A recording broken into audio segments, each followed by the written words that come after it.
Hi praise the lord, నా పేరు Anand. Welcome to the scripture together YouTube channel.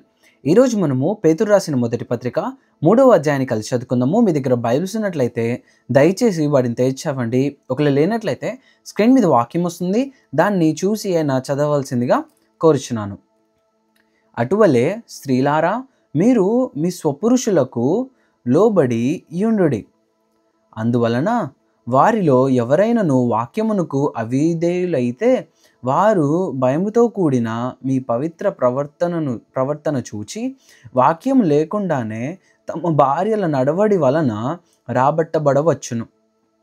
జడలు అల్లుకొనుటయు, బంగారు నగులు పెట్టుకొనుటయు, వస్త్రములు ధరించుకొనుటయును నన్ను వెలుపటి అలంకారము మీకు అలంకారముగా ఉండక, సాధువైనట్టియు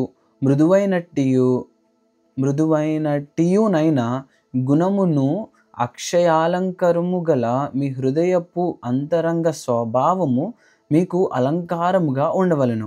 అది దేవుని దృష్టికి మిగుల విలువగలది. అటువలే పూర్వము దేవుని ఆశ్రయించిన పరిశుద్ధ స్త్రీలను తమ స్వపురుషులకు లోబడి యుండుట చేత తమ్మును తాము అలంకరించుకొనిరి. ఆ ప్రకారము శారా అబ్రహామును యజమానుడని పిలుచుచు అతనికి లోబడి ఉండెను. మీరును యోగ్యముగా నడుచుకొనుచు ఏ భయమునకు బెదరకయున్న ఎడల ఆమెకు పిల్లలగుదురు. అటువలనే పురుషులారా, జీవమును కృపావరములో మీ భార్యలు మీతో పాలివారయున్నారని ఎరిగి ఎక్కువ బలహీనమైన ఘటమని భార్యను సన్మానించి మీ ప్రార్థనలకు అభ్యంతరము కలగకుండునట్లు జ్ఞానము చొప్పున వారితో కాపురము చేయుడి.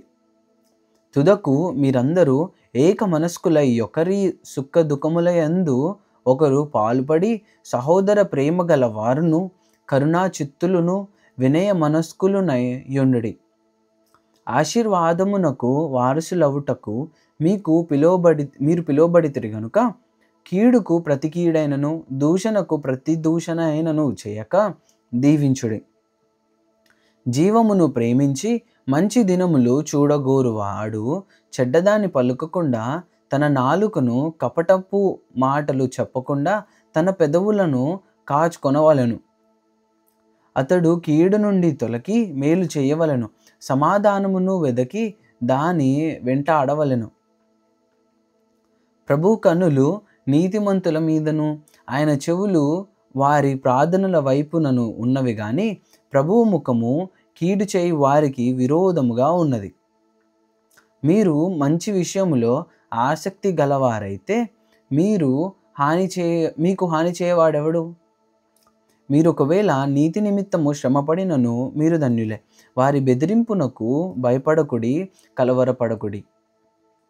నిర్మలమైన మనస్సాక్షి కలిగిన వారే మీలో ఉన్న నిరీక్షణను గూర్చి మిమ్మును హేతువు అడుగు ప్రతివానికి సాత్వికముతోనూ భయముతోనూ సమాధానము చెప్పుటకు ఎల్లప్పుడూ సిద్ధముగా ఉండి మీ హృదయములయందు క్రీస్తును ప్రభువుగా ప్రతిష్ఠించుడి. అప్పుడు మీరు దేని విషయమై దుర్మార్గులని దూషింపబడుదురో దాని విషయమై క్రీస్తునందున్న మీ సత్ప్రవర్తన మీకు అపనింద వేయువారు సిగ్గుపడుదురు. దేవుని చిత్తమాలాగున్న ఎడల కీడు చేసి శ్రమపడుట కంటే మేలు చేసి శ్రమపడుటే బహుమంచిది.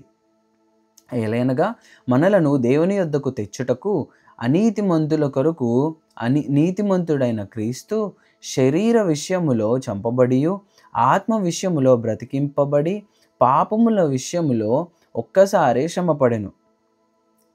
దేవుని దీర్ఘశాంతము ఇంకా కనిపెట్టుచుండినప్పుడు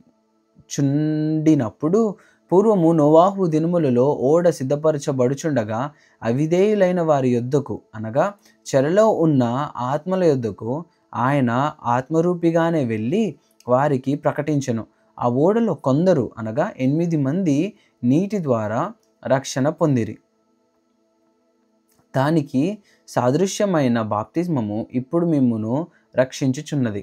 అదేదనగా శరీర మాలిన్యము తీసివేయుట కాదు గాని యేసుక్రీస్తు పునరుద్ధాన మూలముగా దేవుని విషయము నిర్మలమైన మనస్సాక్షినిచ్చు ప్రత్యుత్తరమే.